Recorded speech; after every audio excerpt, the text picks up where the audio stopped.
Pumirma na rin ang Pilipinas at Canada ng bersyon nito ng Visiting Forces Agreement. Ikalimang Defense Cooperation Agreement na yan para sa Pilipinas pagkatapos ng Amerika, Japan, Australia at New Zealand. Una naman ang ganyang kasunduan ng Canada para sa isang bansa sa Indo-Pacific region. Narito po ang aking report.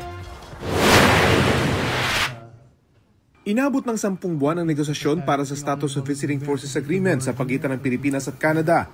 Kahapon, pinirmahan na ito ni Canadian Minister of National Defense David McGuinty at Defense Secretary Gilberto Teodoro. This signing is not the end of an effort. It really is just the beginning of a journey.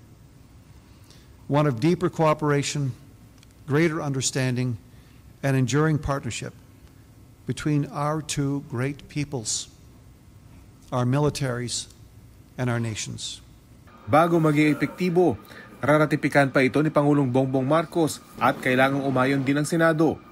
Sa ilalim ng kasunduan, mas magiging malalim ang kooperasyon ng Pilipinas at Canada sa military training, information sharing at pagtulong sa bawat isa sa pagtugon sa mga kalamidad.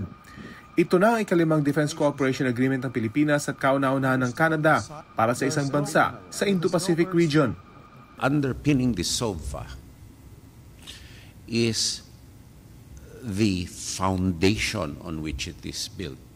It is to preserve the international order as a rules-based international order, respecting the sovereignty and dignity of not only states, but also of its people as human beings with the rights and the freedoms that they enjoy.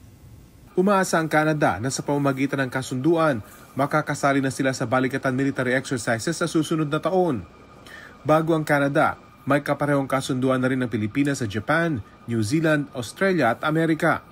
Hindi naman pinaligtas ni Secretary Teodoro ang mga negatibong pahayag ng Defense Minister ng China tungkol sa umunoy panggugulo ng Pilipinas sa usapin ng South China Sea.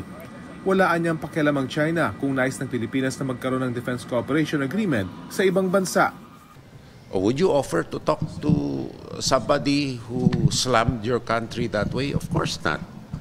Matapos ang Canada, ilan sa mga kinakausap ng Pilipinas para magkaroon din ng Defense Cooperation Agreement ang Germany, France at South Africa.